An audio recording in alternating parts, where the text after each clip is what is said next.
Something that is becoming more and more common when buyers are making offers on properties these days is buyers are asking for seller concessions.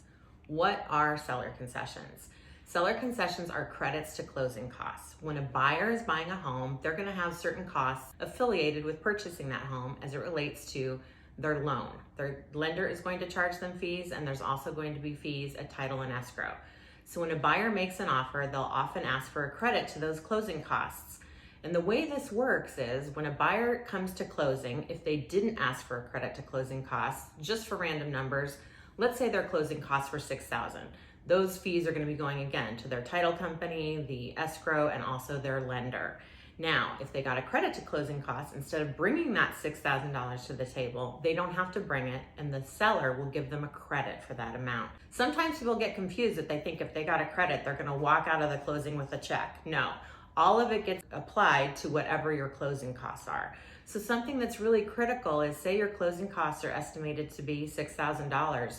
You can't get a credit for 10. It can't exceed the amount of what your closing costs are going to be. And you can't walk away from the closing with cash. It has to get applied through the transaction.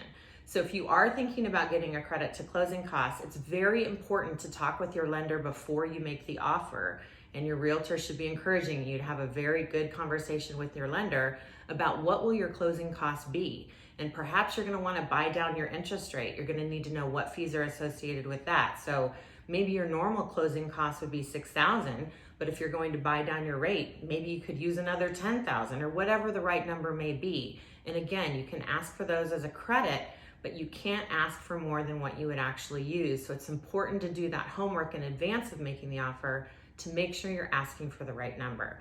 And for you sellers out there who get an offer with somebody asking for a credit to closing costs, don't be afraid of that. All you need to focus on is the net number. If your house is listed for sale for $500,000 and somebody's asking for a $10,000 credit to closing costs, all you really need to think about is your net is $490. Don't think about how the money's being spent. A lot of people get hung up on, why am I paying somebody else's fees? It's because it makes the deal more attractive for them, but all you need to think about is your net number. If you have any questions, let us know.